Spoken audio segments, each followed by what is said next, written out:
السلام عليكم ورحمة الله. بنقدم النهاردة فلس عربي تاني. كنا قدمنا واحد امبارح. بنقدم فلس عربي بيزنطي ضرب في بعلبك لبنان.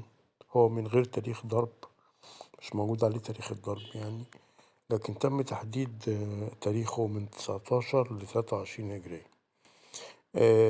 سنة 18 الخليفة عمر بن الخطاب رضي الله عنه أمر بترحيل كل الروم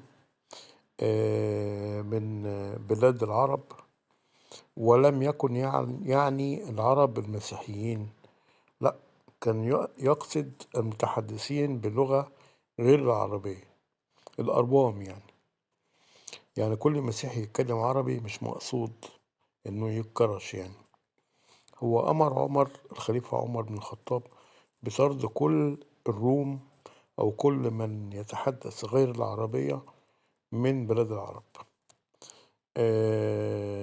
وما كانش عايز، كان سيدنا عمر ما كانش عايز عمود خامس على أرض بلاد الشام للجيوش البيزنطية، والتي كان يحشدها الإمبراطور هرقل في جزيرة أرواد وقبرص وشمال أنطاكيا ليسترجع سوريا. يعني كان هرقل كان بيجهز جيوشه في التوقيت ده في هذه الأماكن عشان يسترجع سوريا. سيدنا عمر ما كانش عايز طابور خامس جوه أو عمود خامس جوه الدول العربية أو جوه الدولة الإسلامية في التوقيت ده، فطرد الروم من البلاد العربية، وأمر إنه يأخذ الروم معهم من رجال وشيوخ ونساء وأطفال وكل من لم يتكلم العربية كل ممتلكاتهم وما قدروا على حمله، ويغادروا إلى بلاد الروم. وهذه العملية لم تكن سهلة، وخصوصا في فصل الشتاء، فتجمع الروم في بعلبك وخيموا فيها حتى فصل الربيع، وأرسلت الجنود لحراستهم من دمشق وطبرية وغيرها. وبعد محاولة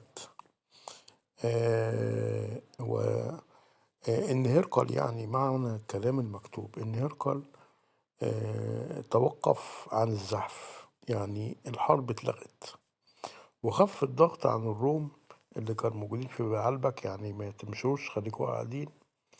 وبعد عدة سنوات أصبحت بعلبك بلدة مأهولة بأغنى الناس مواشي، ومملك الروم معهم إلى جانب تزايد عدد الجنود اللي المفروض يحرسوهم زادوا. وتميزت هذه الفترة بالرخاء. وقتها بدأ يتعمل فلوس في هذه المنطقة اللي هي فلوس بعلبك، وتميزت فلوس بعلبك بوجود شخصين واقفين على وجه الفلس، ثم أضيفت كلمة بعلبك بالخط الكوفي البسيط العربي على أسفل خلف الفلوس، وبقيت تضرب الفلوس فيها إلى العهد العباسي، وآخر فلس لحد سنة 160 هجرية، لتظهر بعدها الفلوس العباسية التي تم ضربها في بيروت.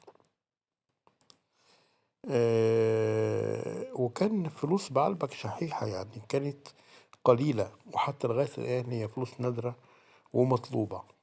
وجه الفلس شخصين واقفين بينهما صليب طويل، خلف الفلس حرف الميم اللاتيني، أسفله كلمة بعلبك بالعربي، وكلمات وأرقام حول حرف الميم.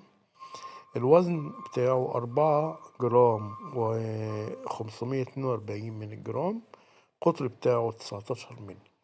أنا بنقدم الفلس ده على اعتبار إن هو نادر جدا، وأرجو منكم تهتموا لو لقيتوه أو شفتوه أو كان معاكم، لأنه غالي جدا، يعني هو من الحاجات النادرة والغالية، لأن تم ضرب كمية بسيطة جدا في بعلبك من هذه النقود. وبنقدم هذا الفلس لكم، وقدمنا التاريخ بتاعه كمقدمة، ويا رب نكون مبسوطين من اللي احنا بنقدمه. والسلام عليكم ورحمة الله وبركاته.